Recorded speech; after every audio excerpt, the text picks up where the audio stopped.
तो इजराइल और ईरान के बीच तनातनी लगातार जारी है। इन सब के बीच में ईरान के सुप्रीम लीडर अली खामनेई ने ट्वीट कर फिलिस्तीन की आजादी का जश्न मनाने की बात कही है।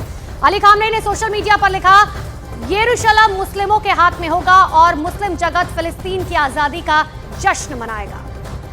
तो अली खामनेई की तरफ से यह ट्वीट किया गया है जिसमें उन्होंने फिलिस्तीन की आजादी के जश्न का जिक्र किया है।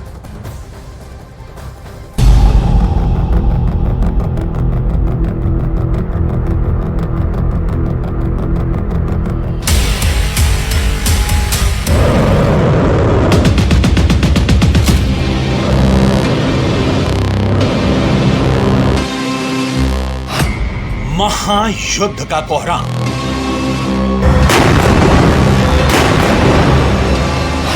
ईरान इजरायल में बढ़ी टेंशन। इजरायल लेगा बारूदी बदला। ईरान ने खेल दिया मुस्लिम कार्ड।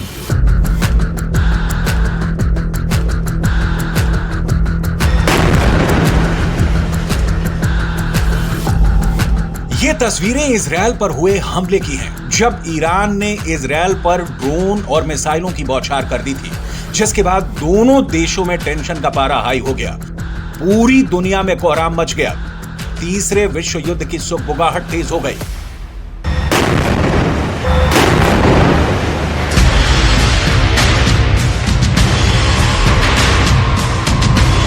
जहां अमेरिका, ब्रिटेन खुलकर इजरायल के साथ खड़े हैं, तो वहीं ईरान ने अपनी नई चाल चली है।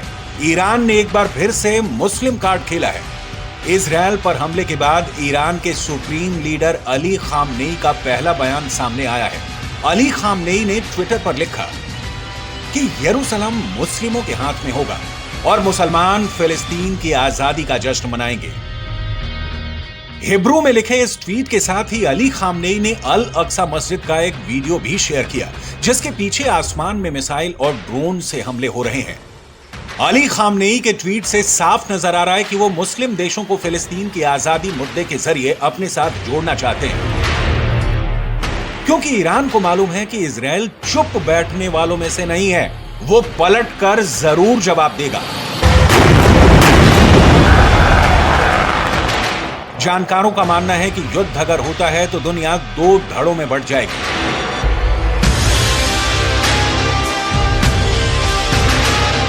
ईरान के साथ इराक, सीरिया, लेबनान, तुर्की, कतर, जॉर्डन जैसे अरब मुस्लिम देश ईरान के पक्ष में खड़े आएंगे। उधर अमेरिका इजरायल के साथ कंधे से कंधा मिलाकर खड़ा है। राष्ट्रपति जो बाइडेन ने G7 की बैठक में इजरायल से युद्ध की चर्चा की। सुपर पावर को ईरान की खुली धमकी, और बड़ा होगा अगला वार। उधर ईरान ने अमेरिका को हमले की धमकी दी है और इजरायल से दूर हो जाने को कहा है। ईरान के सेना प्रमुख मेजर जनरल मोहम्मद बाघेरी ने अमेरिका को चेतावनी दी है कि अगर उसने इजरायल की मदद की तो उसके ठिकानों को भी निशाना बनाया जाएगा।